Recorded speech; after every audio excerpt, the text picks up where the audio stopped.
Hello, ನಾನು ಇಂದುಮತಿ ಲಮಾಣಿ ಕಥೆಯೊಂದನ್ನು ತಂದಿರುವೆ. ಬನ್ನಿ ಕೇಳಿ. ಒಳ್ಳೆಯ ಸೊಸೆ. ಬಸುರಿಯ ಬಯಕೆಗಳು ನಿಲ್ಲಲಿಲ್ಲ. ಅತ್ತೆ ಕಟುಕಿ ಸರಿಯಾಗಿ ಊಟ ನೀಡಲಿಲ್ಲ. ದುಃಖ ಶಿಂದೆ ಹೆಣ್ಣು ನಾನು. ಬಸುರಿ ಬಯಕೆ ತಡೆಯಲಾರೆ. ಈ ಹುತ್ತದಲ್ಲಿ ಒಂದು ಹೋಳಿಗೆ ಹಾಕುವೆ. ಮರಳಿ ಬರುವಾಗ ತೆಗೆದುಕೊಳ್ಳುವ. ಹುತ್ತದಲ್ಲಿ ನೋವಿನಿಂದ ವಿಳವಿಳ ಒದ್ದಾಡುತ್ತಿದ್ದ ಒಂದು ಸರ್ಪ ಮಲಗಿತ್ತು. ಬೀಸಿ ಹೋಳಿಗೆ ಅದರ ಹುಣ್ಣಿನ ಮೇಲೆ ಬಿದ್ದಾಗ ಹುಣ್ಣು ಒಡೆದು ನೋವು ನೀಗಿತ್ತು. ಗಂಡ, ಬುತ್ತಿ ತಗೋ. ಧನ್ಯವಾದ ಸುಮತಿ.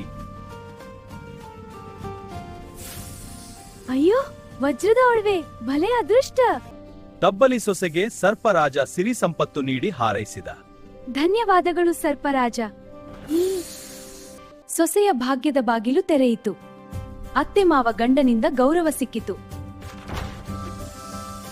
ಹೌದು, ಎಲ್ಲರಿಗೂ ಒಳ್ಳೆಯದಾಯಿತು. ನಾಗದೇವತೆಯೇ, ನಿನ್ನನ್ನು ಪೂಜಿಸುತ್ತೇನೆ. ಸೊಸೆಯೆಲ್ಲ ಕೃಪೆ ಸಿಗುತ್ತೇನೆ. ಹೌದು, ಆಶೀರ್ವಾದ ಪಡೆದೆವು. ಸೊಸೆಯ ಕಾರಣದಿಂದ ಮನೆಯ ಬಡತನ ದೂರವಾಯಿತು. ಬನ್ನಿ, ಎಲ್ಲರೂ ಊಟಕ್ಕೆ ಕೂಡಿ. ಒಳ್ಳೆಯ ಗುಣದಿಂದ ಉತ್ತಮವಾದ ದಾರಿಗೆ ಕಾರಣವಾಯಿತು. ಹೌದು, ಒಳ್ಳೆಯ ಗುಣಗಳೇ ಜೀವನವನ್ನು ಬದಲಾಯಿಸುತ್ತವೆ. ಕತೆ ಚಂದ ಅಲ್ಲವೇ? ಅಭಿಪ್ರಾಯ ತಿಳಿಸಿ ಮಕ್ಕಳೇ. ಧನ್ಯವಾದಗಳು.